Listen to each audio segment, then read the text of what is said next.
1808 मध्ये स्थापन झालेल्या आणि 220 वर्ष जुन्या अशा एशियाटिक सोसायटीची निवडणूक जी कायद्यानुसार 27 सप्टेंबरला व्हायला हवी होती, ती नियमबाह्य वेळापत्रकाचा वापर करून 8 नोव्हेंबरला त्यांनी जाहीर केली होती आणि या सोसायटीच्या व्यवस्थापनात अधिक सुधारणा घडवून आणण्याच्या दृष्टीने आणि संस्थेची आर्थिक स्थिती मजबूत करण्यासाठी म्हणून मी आणि माझ्यासारखे एशियाटिकचे हितैषी अशा काही जणांनी एकत्रित येऊन एशियाटिकचं भवितव्य उज्ज्वल व्हावं म्हणून एशियाटिक टुमॉरो या प्लॅनिंगच्या अंतर्गत निवडणूक लढवण्याचा निर्णय घेतला. आम्ही निवडणुकीचे अर्जही दाखल केले, निवडणुकीची तारीख लागली, परंतु मधल्या काळात एक प्रकारच्या फुगीर भरतीचा वापर करून एका राजकीय पक्षाच्या सहकार्याने काही शेकडा सदस्यांना म्हणजे नागरिकांना एशियाटिकचं सदस्यत्व बहाल केलं गेलं, ज्याचे पुरावे आमच्याकडे आहेत की राजकीय पक्षाच्या कार्यालयातून हे सगळं घडवून आणलं गेलं.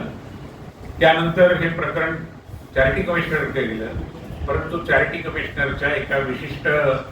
कायदेशीर कलमाचा आधार घेऊन सुप्रीम कोर्टाने त्यांच्या हस्तक्षेपाला मनाई केली, पण निवडणुका वेळेवर घ्या असाही आदेश दिला. दुर्दैवाने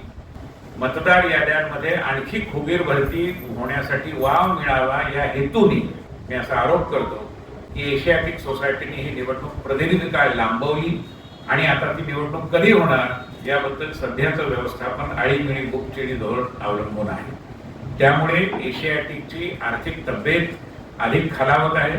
व्यवस्थापनाचा दर्जा आणखीन गंभीर होतो आहे आणि जो वाचक वर्ग एशियाटिकच्या उज्ज्वल भवितव्यासाठी उत्सुक आहे त्यांची देखील घोर निराशा झाली आहे. त्यामुळे आमची मागणी आहे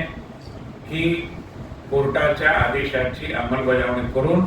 एशियाटिक सोसायटीने नवीन कार्यकारिणीसाठीची जी निवडणूक आहे ती तातडीने हाती घ्यावी. 3 ऑक्टोबर नंतर ज्यांची नावं मतदार यादीत अवैधरित्या घुसवण्यात आली किंवा ज्यांना सदस्यत्व बहाल केलं गेलं त्यांना मतदानापासून परावृत्त केलं जावं, त्यांना मतदानाचा अधिकार मिळू नये. कोणत्याही सोसायटीमध्ये जगामध्ये निवडणूक जाहीर झाल्यानंतर मतदार याद्यांची फेर तपासणी किंवा त्यामध्ये कोणत्याही प्रकारचे बदल म्हणजे मुख्यतः नवीन सदस्य करून घेण्याचे होत नाही आणि त्यामुळे या संकेताला जागून संकेताची बूज राखून एशियाटिक सोसायटीने निवडणुका लवकर घ्याव्यात आणि एशियाटिकची सबंध सदस्य संख्या ज्या एका परिवर्तनाची आस बाळगून आहे ते परिवर्तन घडेल.